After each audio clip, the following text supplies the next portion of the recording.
Assalamualaikum warahmatullahi wabarakatuh. Halo semuanya, pada video kali ini saya akan sharing materi tentang pertumbuhan dan perkembangan. Langsung saja kita ke pembahasannya.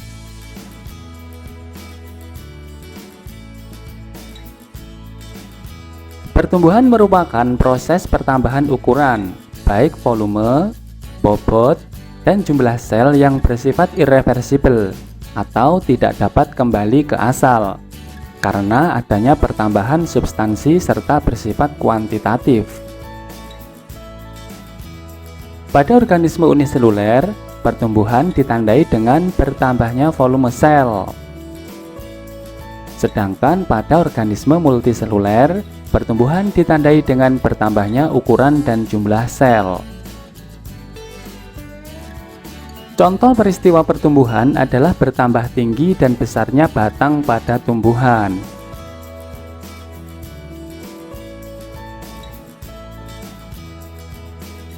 Selanjutnya kita membahas tentang perkembangan. Perkembangan merupakan proses yang menyertai pertumbuhan menuju tingkat pematangan fungsi tubuh atau kedewasaan, yaitu tingkat yang lebih sempurna pada makhluk hidup dengan menghasilkan jaringan dan organ. Perkembangan merupakan proses yang bersifat kualitatif yang tidak dapat diukur. Contoh perkembangan adalah dihasilkannya bunga pada tumbuhan.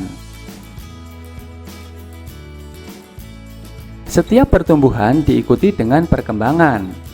Bertambah besarnya suatu makhluk hidup adalah proses pertumbuhan. Tetapi adanya diferensiasi sel-sel yang menyusun tubuh makhluk hidup sehingga terbentuk berbagai macam organ adalah suatu perkembangan. Misalnya pertumbuhan dan perkembangan pada zigot, morula, blastula, gastrula, organogenesis pada hewan hingga hewan menjadi dewasa dan pada akhirnya hewan tersebut menjadi menua.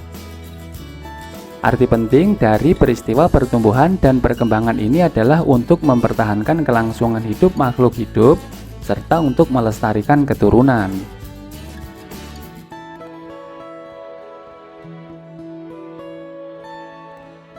Sekarang kita akan membahas tentang pertumbuhan pada tumbuhan.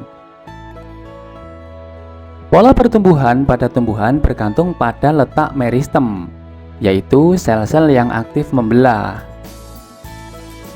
Meristem apikal berada pada ujung akar dan pucuk tunas, menghasilkan sel-sel untuk tumbuh memanjang dan disebut dengan pertumbuhan primer. Selanjutnya, meristem lateral atau kambium menghasilkan pertumbuhan membesar yang disebut dengan pertumbuhan sekunder. Berikut ini adalah ilustrasi proses pertumbuhan pada tumbuhan.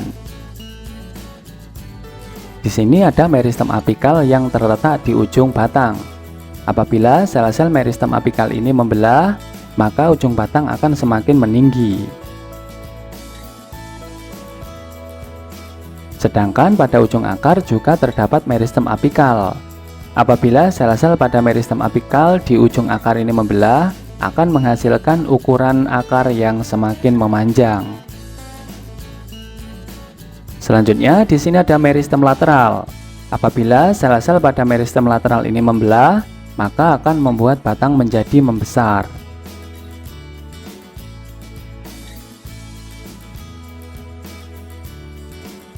Sekarang silahkan Anda menjawab soal nomor 1 berikut ini. Gambar A menunjukkan distribusi auksin pada kecambah, sedangkan gambar B menunjukkan pertumbuhan ujung akar dan ujung batang. Berilah penjelasan tentang hubungan antara gambar A dengan gambar B berikut ini.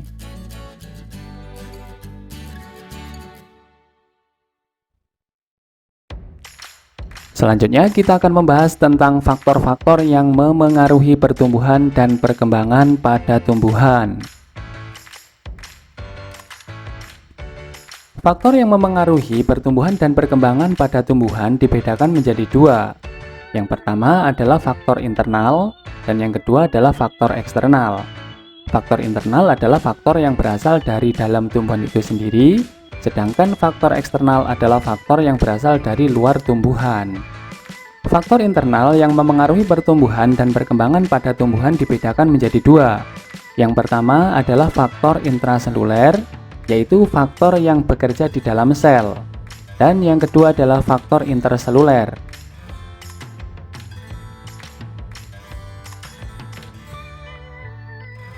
Faktor intraseluler yang memengaruhi pertumbuhan dan perkembangan pada tumbuhan adalah faktor genetis berupa gen. Pengaruh gen pada pertumbuhan dan perkembangan tumbuhan adalah menginduksi aktivitas enzim dan kemampuan tumbuhan untuk melakukan metabolisme. Sedangkan faktor interseluler pada tumbuhan adalah fitohormon. Fitohormon merupakan hormon yang terdapat pada tumbuhan. Hormon merupakan zat pengatur tumbuh, yaitu molekul organik yang dihasilkan oleh suatu bagian tumbuhan dan ditransportasikan ke bagian lain yang dipengaruhinya. Faktor eksternal yang memengaruhi pertumbuhan dan perkembangan pada tumbuhan pertama adalah air. Air berfungsi sebagai bahan baku dalam fotosintesis, melarutkan unsur hara dalam proses penyerapan, pelarut reaksi enzimatis dalam tubuh tumbuhan, memelihara temperatur tanah. Air juga diperlukan pada proses pemanjangan sel-sel hasil pembelahan meristem di titik tumbuh, serta memengaruhi kadar enzim dan substrat. Kemudian yang kedua adalah cahaya. Cahaya, terutama merah, biru, nila, dan violet, mutlak diperlukan dalam proses fotosintesis. Cahaya juga berperan dalam proses fotoperiodisme atau proses pembungaan pada tumbuhan. Respon fotoperiodisme tersebut dikendalikan oleh pigmen yang mengabsorpsi cahaya yang disebut dengan fitokrom. Bahkan cahaya juga berperan dalam pembentukan kloroplas. Proses pembentukan kloroplas adalah sebagai berikut. Pertama, sel telur yang tidak dibuahi akan menghasilkan proplastida yang berukuran kecil. Selanjutnya, proplastida yang berukuran kecil ini akan membelah saat embrio berkembang. Kemudian menjadi kloroplas saat daun dan batang terbentuk. Kloroplas muda membelah bila organ mengandung kloroplas terpapar oleh cahaya. Apabila kloroplas tadi tidak terkena cahaya matahari, maka disebut dengan etioplas yang berdampak warna daun menjadi kuning. Faktor yang memengaruhi pertumbuhan dan perkembangan tumbuhan selanjutnya adalah suhu. Suhu berpengaruh terhadap fisiologi tumbuhan, antara lain memengaruhi kerja enzim. Kebanyakan pertumbuhan tanaman terjadi pada suhu antara 10 derajat Celcius hingga 40 derajat Celcius. Selanjutnya adalah kelembapan. Tanah dan udara yang lembab berpengaruh terhadap pertumbuhan dan perkembangan tumbuhan. Pada keadaan lembab, banyak air yang diserap oleh tumbuhan dan sedikit penguapan yang terjadi sehingga mengakibatkan pertumbuhan menjadi cepat. Selanjutnya adalah pH. pH ini berkaitan dengan kandungan nutrien di tanah. Pada kondisi pH normal, kandungan unsur-unsur yang diperlukan seperti Ca, Mg, P, dan K cukup tersedia. pH asam mengindikasikan bahwa tanah memiliki kandungan unsur Al, MO, dan Zn yang dapat meracuni tumbuhan. Selanjutnya adalah nutrisi atau nutrien. Nutrisi terdiri atas unsur-unsur atau senyawa kimia sebagai sumber energi dan sumber materi untuk sintesis berbagai komponen sel yang diperlukan selama pertumbuhan. Nutrien pada tumbuhan dibedakan menjadi dua. Yang pertama adalah makronutrien dan yang kedua adalah mikronutrien. Makronutrien misalnya adalah karbon, hidrogen, oksigen, nitrogen, sulfur, fosfor, kalium, magnesium, besi, dan kalsium. Selanjutnya, unsur mikronutrien berupa boron, mangan, zinkum, kuprum, molibdenum, silikon, aluminium, klor, dan nikel. Selanjutnya, kita akan membahas jenis-jenis dan peranan dari fitohormon. Yang pertama adalah hormon auksin. Fridtjof pada tahun 1928 meneliti koleoptil tanaman gandum dengan mengekstraksi zat pengatur fototropisme, dan auksin banyak diproduksi di jaringan meristem. Penemuan berikutnya berupa indol asetik asid atau IAA oleh Koch dan Konstermans pada tahun 1934, serta Denman pada tahun 1935. Aktivitas hormon auksin ini dihambat oleh cahaya matahari. Adapun peranan hormon auksin ini, yang pertama adalah untuk perkembangan batang, kedua berperan dalam dominansi apikal, ketiga memelihara elastisitas dinding sel, keempat merangsang pembelahan sel kambium vaskuler, dan yang kelima merangsang pertumbuhan akar lateral dan serabut.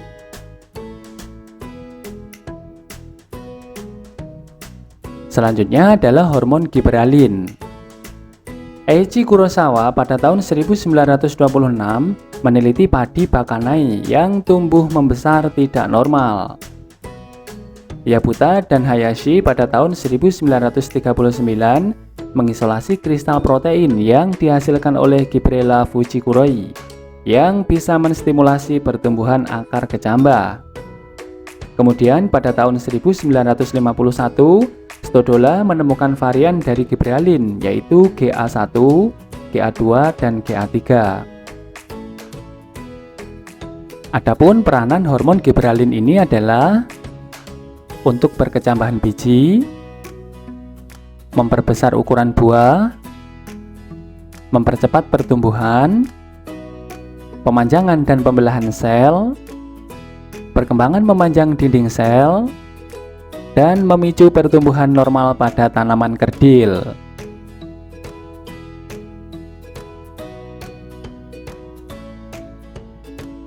Selanjutnya adalah hormon sitokinin.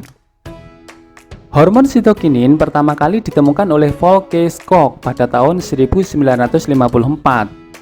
Peneliti lain yang menemukan hormon sitokinin adalah Van Overbeek yang mengisolasi zat yang menyebabkan pembelahan sel atau sitokinesis yang disebut kinetin.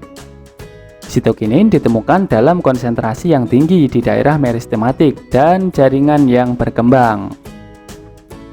Adapun peranan hormon sitokinin ini adalah untuk merangsang pembelahan sel, merangsang pertumbuhan kuncup lateral, mematahkan dormansi biji serta merangsang pertumbuhan embrio, menghambat pertumbuhan akar adventif, dan mengatur pembentukan bunga dan buah. Berikutnya adalah hormon asam absisat. Hormon ABA ditemukan Frederick Adicott pada tahun 1963. Adicott mengisolasi senyawa absisin 1 dan 2 dari tumbuhan kapas. Senyawa absisin 2 kelak disebut sebagai asam absisat, disingkat ABA. Pada saat yang bersamaan, peneliti lain yang dipimpin oleh Philip Wareing dan Van Stevenin juga melakukan penelitian terhadap hormon tersebut. Adapun peranan hormon asam absisat ini adalah untuk inisiasi dormansi biji, merangsang penutupan stomata, membentuk epikutikula, menstimulasi pengambilan air melalui akar, menghadapi suhu rendah dan kadar garam atau salinitas yang tinggi, menghentikan pertumbuhan primer dan sekunder saat musim dingin, dan menghambat pembelahan sel kambium pembuluh. Berikutnya adalah gas etilen. Gas etilen ini digunakan dari masa ke masa. Misalnya pada zaman Mesir kuno, etilen untuk pematangan buah. Kemudian pada zaman Cina kuno, etilen ini untuk pematangan buah pir. Pada tahun 1864, ditemukan lampu di jalan raya mengeluarkan gas yang membuat akar mengecil dan merusak pertumbuhan. Kemudian pada tahun 1901, Dimitri menemukan senyawa tersebut adalah etilen. Kemudian pada tahun 1917, Taub menemukan etilen menyebabkan absisi atau kerontokan.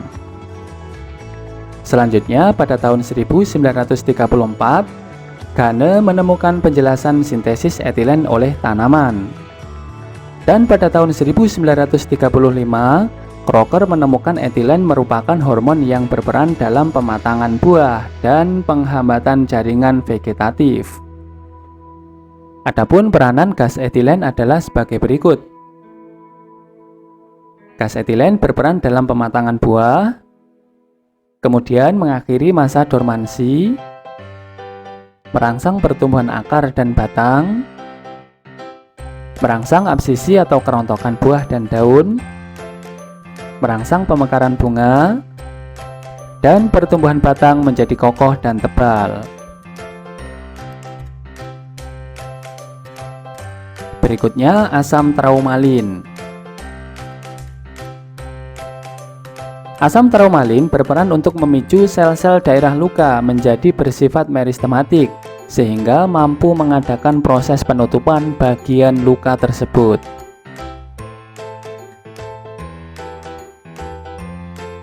Kemudian hormon kalin.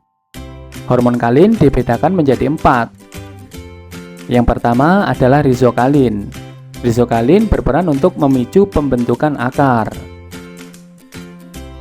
Kemudian kaulokalin untuk pembentukan batang. Selanjutnya filokalin untuk memicu pembentukan daun. Dan antokalin yang berperan untuk memicu pembentukan bunga.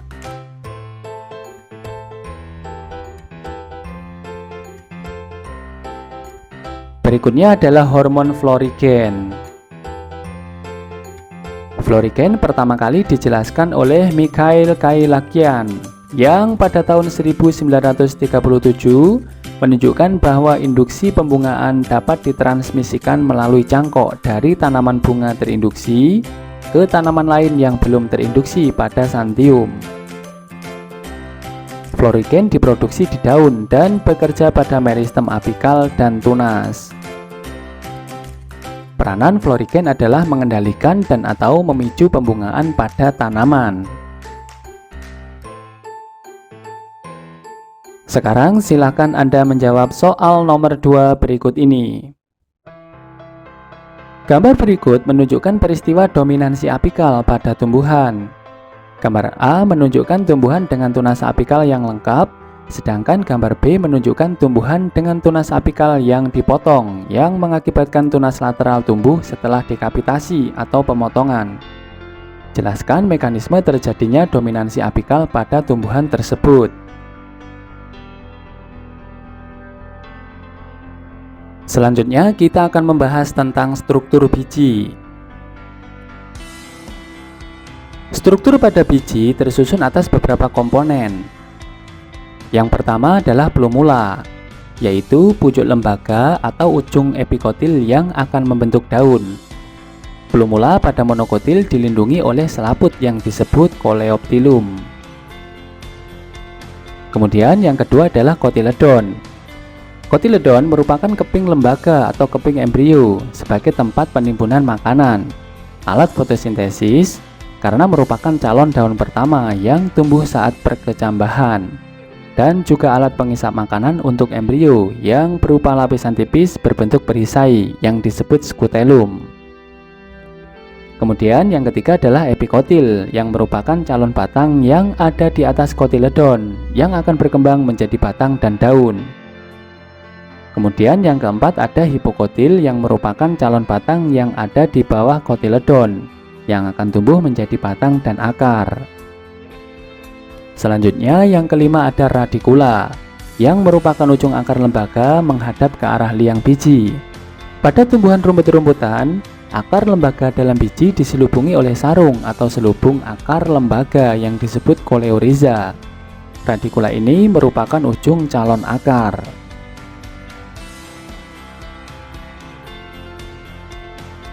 Sekarang kita akan membahas proses perkecambahan biji.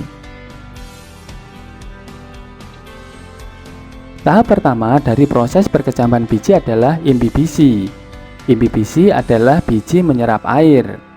Setelah biji menyerap air, selanjutnya embrio akan melepaskan hormon giberalin sebagai sinyal bagi aleuron. Kemudian aleuron akan merespon keberadaan giberalin ini dengan cara menghasilkan dan menyekresikan enzim hidrolitik, yaitu enzim yang menghidrolisis cadangan makanan, Misalnya alfa amilase yang dapat memecah amilum. Ketika amilum dipecah oleh alfa amilase menghasilkan gula, maka gula dan nutrien lain diserap dari endosperm oleh skutelum atau kotiledon untuk proses pertumbuhan embrio, sehingga kecambah akan tumbuh. Selanjutnya kita akan membahas tentang jenis perkecambahan. Perkecambahan biji dibedakan menjadi dua. Yang pertama adalah perkecambahan epigeal dan yang kedua adalah perkecambahan hipogeal. Pertama kita akan membahas tentang perkecambahan tipe epigeal. Perkecambahan epigeal merupakan perkecambahan yang mana hipokotil tumbuh memanjang, sehingga kotiledon dan plumula terdorong ke permukaan tanah. Perkecambahan epigeal terjadi pada kacang tanah, kacang hijau, cabai, tomat, dan pepaya. Ini adalah ilustrasi dari tipe perkecambahan jenis epigeal. Pertama, di sini ada tanah. Kemudian ini adalah kotiledon. Kita lihat di sini kotiledon berada di atas permukaan tanah. Calon batang yang berada di atasnya kotiledon disebut epikotil, sedangkan calon batang yang berada di bawahnya kotiledon disebut hipokotil. Pada proses perkecambahan tipe epigeal ini, hipokotil memanjang sehingga kotiledon terangkat di atas permukaan tanah.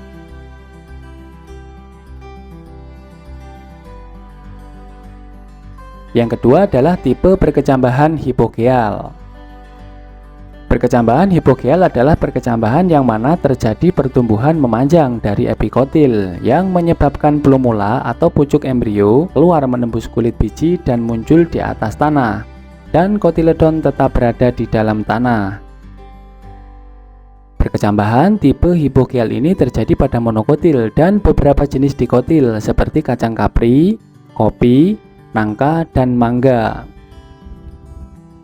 Berikut ini adalah ilustrasi proses perkecambahan biji tipe hipogeal. Ini adalah tanah. Kemudian ini adalah kotiledon. Di sini kita lihat bahwa kotiledon berada di dalam tanah.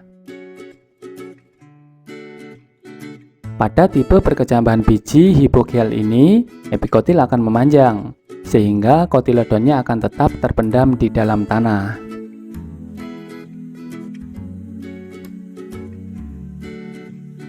Sekarang silahkan Anda menjawab soal nomor 3 berikut ini. Etiolasi adalah pertumbuhan-tumbuhan yang sangat cepat di tempat gelap, namun kondisi tumbuhan menjadi lemah.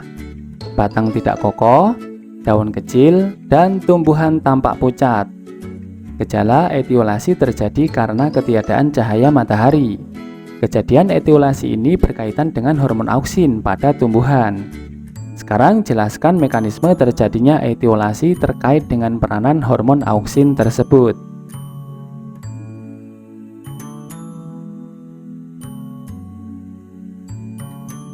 Sekarang kita akan membahas tentang faktor-faktor yang memengaruhi perkecambahan pada biji. Faktor yang memengaruhi perkecambahan pada biji ada dua. Yang pertama adalah faktor dalam dan yang kedua adalah faktor luar. Faktor dalam yang memengaruhi perkecambahan biji yang pertama adalah tingkat kemasakan biji. Biji yang dipanen sebelum tingkat kemasakan fisiologisnya tercapai tidak mempunyai viabilitas yang tinggi karena belum memiliki cadangan makanan yang cukup, serta pembentukan embrio belum sempurna. Yang kedua adalah ukuran biji.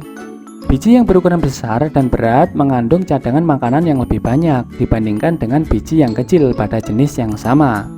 Cadangan makanan yang terkandung dalam jaringan penyimpan digunakan sebagai sumber energi bagi embrio pada saat perkecambahan. Kemudian dormansi. Biji dikatakan dormansi apabila biji tersebut sebenarnya hidup tetapi tidak berkecambah, walaupun diletakkan pada keadaan yang secara umum dianggap telah memenuhi persyaratan bagi suatu perkecambahan. Atau juga dapat dikatakan bahwa dormansi biji menunjukkan suatu keadaan di mana biji-biji sehat, viabel. namun gagal berkecambah ketika berada dalam kondisi yang secara normal baik untuk berkecambah, seperti kelembapan yang cukup dan suhu serta cahaya yang sesuai. Selanjutnya, penghambat berkecambahan. Penghambat berkecambahan biji dapat berupa kehadiran inhibitor, baik dari dalam biji maupun di permukaan biji. Adanya larutan dengan nilai osmotik yang tinggi, serta bahan yang menghambat lintasan metabolik atau menghambat laju respirasi merupakan contoh penghambat berkecambahan. Berikutnya, air atau kelembapan. Penyerapan air oleh biji dipengaruhi oleh sifat biji itu sendiri, terutama kulit pelindungnya dan jumlah air yang tersedia pada media sekitarnya. Sedangkan jumlah air yang diperlukan bervariasi tergantung kepada jenis bijinya dan tingkat pengambilan air turut dipengaruhi oleh suhu. Berkecambahan biji tidak akan dimulai bila air belum terserap masuk ke dalam biji hingga 80–90%. Dan pada umumnya dibutuhkan kadar air benih sekitar 30–55%. Kemudian suhu. Suhu optimal adalah suhu yang paling menguntungkan berlangsungnya perkecambahan biji, yang mana persentase perkembangan tertinggi dapat dicapai yaitu pada kisaran suhu antara 26,5 hingga 35 derajat Celcius. Selanjutnya adalah medium. Medium yang baik untuk perkecambahan harus memiliki sifat fisik yang baik, gembur, mempunyai kemampuan menyerap air, dan bebas dari organisme penyebab penyakit, terutama cendawan. Selanjutnya adalah cahaya. Kebutuhan biji akan cahaya untuk perkecambahannya bervariasi tergantung pada jenis tanaman. Namun, sebagian besar tanaman budidaya tidak membutuhkan cahaya untuk perkecambahan. Sekarang silakan Anda menjawab soal nomor 4 berikut ini. Fitokrom merupakan kromoprotein yang keberadaannya dipengaruhi oleh cahaya. Fitokrom ini tampak berwarna biru hijau. Fitokrom diproduksi dalam kondisi gelap sebagai PR P660. Ekspos pada cahaya dengan panjang gelombang 660 nanometer atau cahaya merah, mentransfernya menjadi PFR P730. PFR ditransfer menjadi PR dengan ekspos ke cahaya dengan panjang gelombang 730 nanometer atau farad. PR secara biologi inaktif dan stabil, sedangkan PFR secara biologi pada keadaan aktif dan kurang stabil. Peranan fitokrom diantaranya terlibat dalam proses perkecambahan biji. Jelaskan peranan fitokrom dalam proses perkecambahan biji tersebut.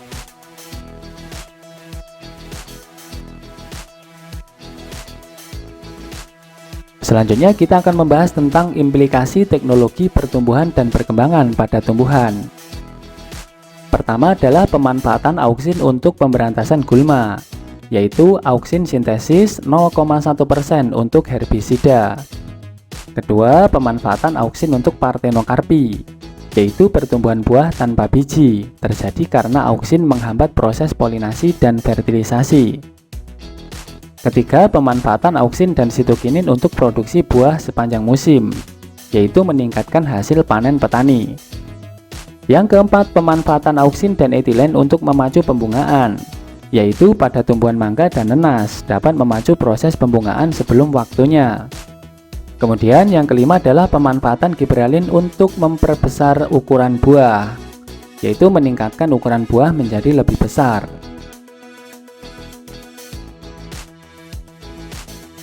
Selanjutnya yang keenam adalah pemanfaatan sitokinin untuk mencegah rontoknya bunga dan buah, yaitu pemberian sitokinin pada tanaman yang sedang berbunga dan berbuah akan menurunkan jumlah kerontokan bunga dan buah.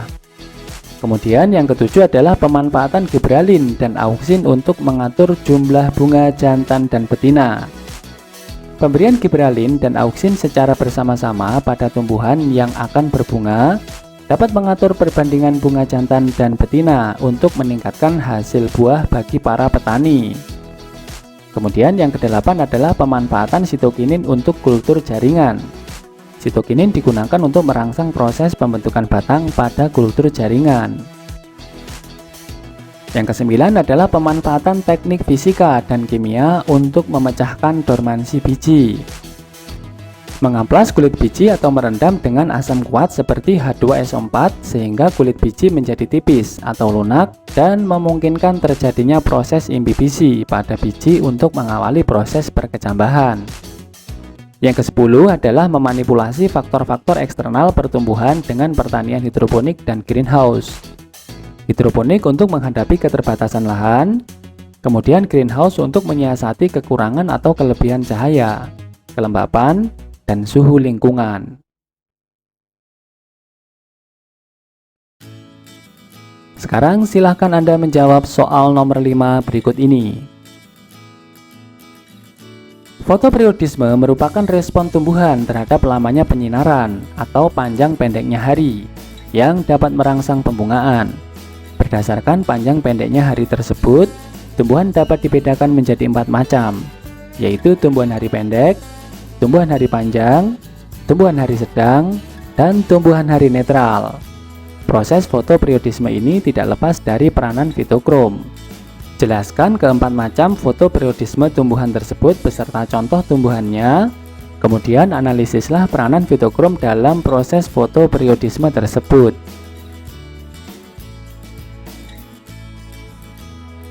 Demikian pembahasan tentang topik pertumbuhan dan perkembangan. Semoga bermanfaat. Selamat belajar dan semoga sukses. Wassalamualaikum warahmatullahi wabarakatuh.